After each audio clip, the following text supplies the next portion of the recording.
Hi everyone, Tally and Farrell here from Board of It, and welcome to our review of Anno 1800, the board game. Based on the Civilization Builder video game of the same name, legendary designer Martin Wallace takes on the challenge of converting Anno 1800 from one medium into another. So the main idea of Anno 1800, the board game, as I configure it, is you're someone that's been put in charge of an island or inherited an island or, discovered an island. There's some rudimentary infrastructure and you have a population, and the goal of the game is to have the most content population of any island ever, I guess. I don't really know. And the way you make them content is by giving them things they want, such as artillery or beer, which are both real examples. I don't know, Sven. Something about this doesn't seem quite right. I mean, I'm pretty sure that dogs can't have beer, right? In technical terms, it's a cube manipulator, city builder, economic type of game. And whilst it doesn't look or sound like very much... No, I mean, to the viewers at home, it probably looks really dry and boring and ugly. Compared to some other big fancy production games, this has provided us with some of the most fun we've had at the table in recent months.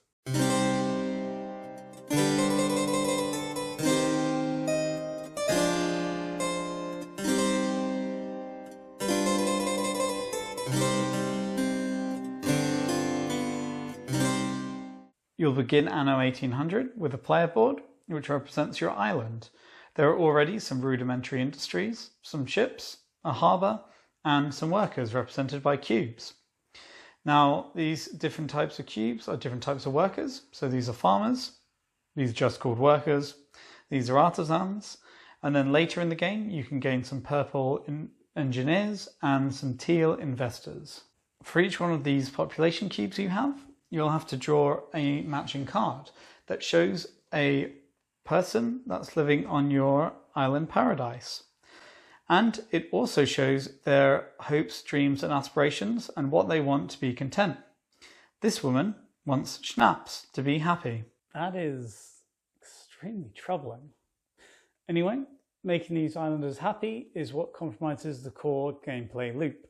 You will give them what they want, and then they have a bonus for you, which you can take at any time. But essentially that card is complete. You keep it there, you score it at the end of the game, and you move on to the next islander. And the game will end when everyone in your island paradise of industry has been made happy, e.g. when one player gets rid of all their population cards. To give the islanders what they want, you're going to have to build industry to produce the goods that they want. And this leads us to the most common action in the game, expand, which is where you build industries. And this you do by using a worker to produce a good. That simple, you've produced wood. And then you take the matching tile. So to build this coal factory, this requires one wood, which we've just done. Flip it, and now it's in our island and ready to be used next turn. Importantly, you don't need to use workers every time you produce a good. You can actually trade for them using these tokens with your opponent.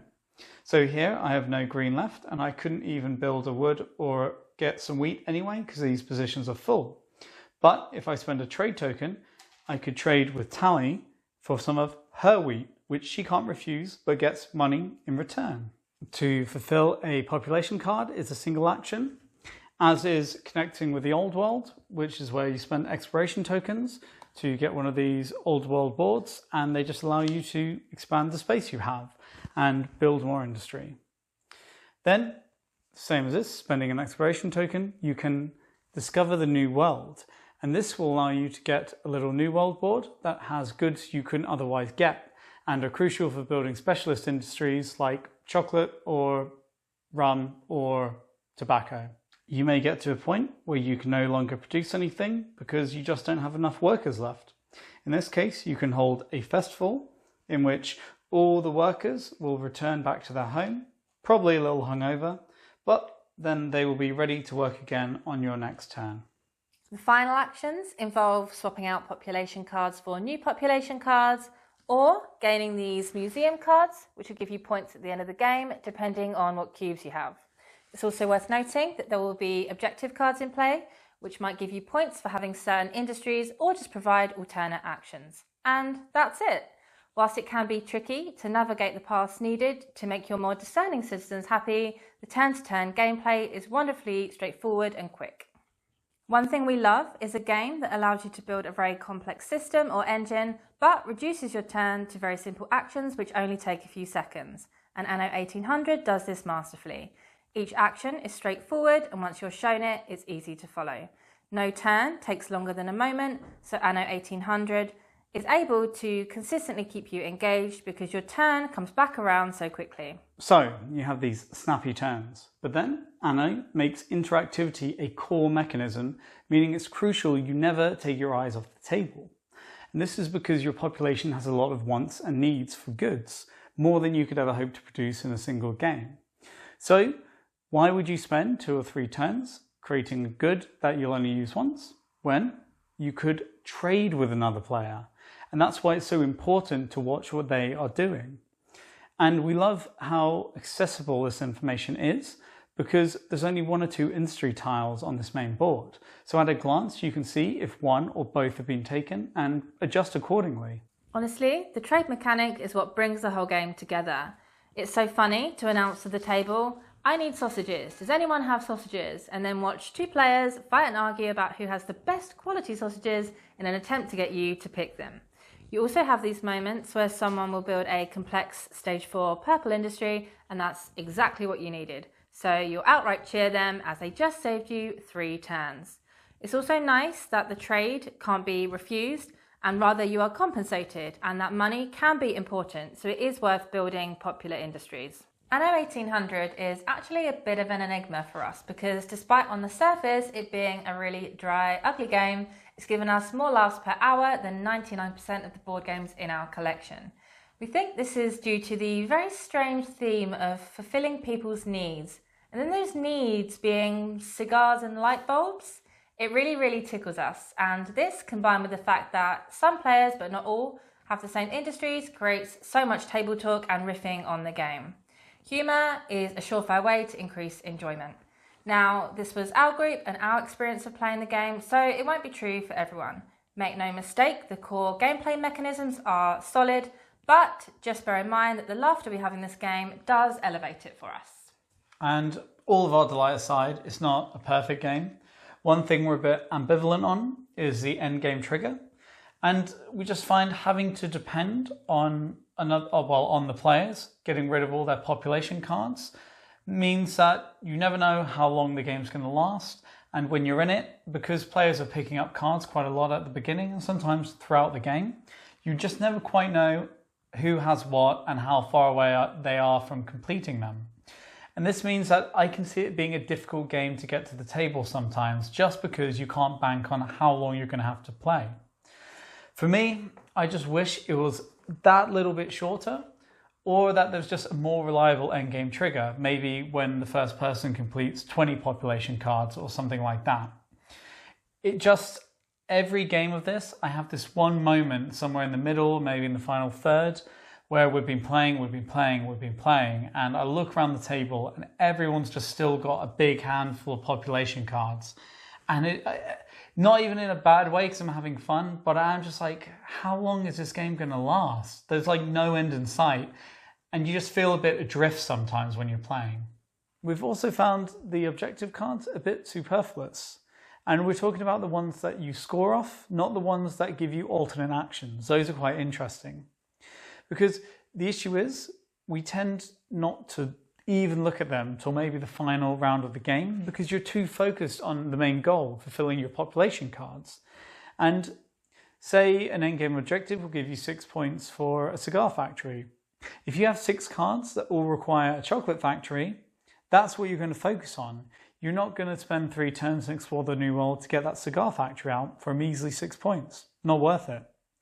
And then this in turn tends to make the endgame scoring sometimes a bit of luck if no one's paid any attention to them, because the person that will score the most out of these endgame scorings are the persons who had the cards that aligned the most with those industries or with that condition. But this was just our experience, and I'm certain there are point maximizers out there who can definitely work this system to their favour. Speaking of the cards you're dealt, the randomness does also worry us a little.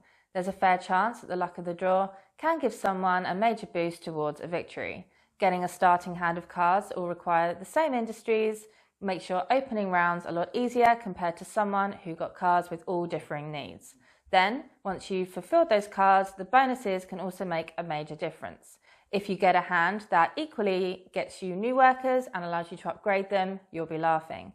But if you've got a hand, like I once did, that gets you no new workers, then you'll struggle to really ever have enough and be able to keep up with the other players. Of course, you can swap out those cards for new ones, but it's still luck of the draw and a wasted turn in a game that's about turn optimization. The last criticism, we'll level at Anno 1800, is also the biggest we have. This game is severely lacking in quality. Everything feels cheap and low effort. The cards are thin and rough, the tokens are all the same size and have unimaginative symbols. You have to jigsaw the board together. And what we personally hate the most is the fact that the player guides are essentially made out of paper. So one accident and it's all over. We honestly can't remember a game that we've played that's made less effort with what's in the box. And in the region we're in, this costs around £55. And honestly, that is complete highway robbery for the quality of components you get. It's actually really outrageous. To be fair to the game, the components and the quality doesn't impact on the gameplay, which is the most important thing. And once we start playing, we do completely forget about any of these issues. But moving on to something that's a little bit better about the component quality, the artwork on the tiles is quite basic. It could be a lot nicer, but it's also, by ironically being so basic, it's quite easy to see. So if you have a card, the symbology is very easy to pick out, essentially. Although some of it, in terms of, you can match the symbology, but maybe you don't know what the item is. The famous example being the toilet paper, which is cotton, but we just call it toilet paper because it looks like toilet paper. And it's also funnier to have people demanding toilet paper. Who's got the toilet paper? Exactly.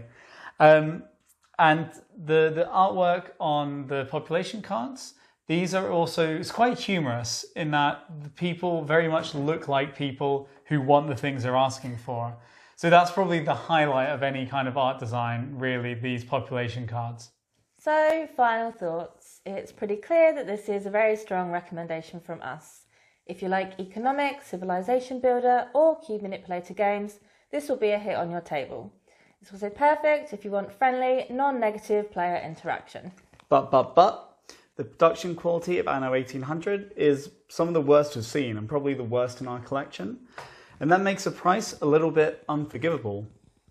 Also, we had a few minor quibbles, but there's actually just been an expansion announced, which is coming out next year, that apparently fixes almost every criticism we had, so watch out for that. What we would say is let's just end with, we have a lot of love for Anno 1800, and if you get the chance to play it at a friend's house or a board game cafe, then definitely give it a go and see if it's worth it to you.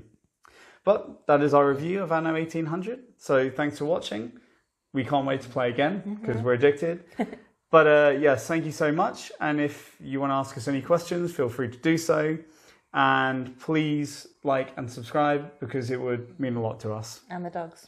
Mainly the dogs. Look at them. Goodbye. Bye.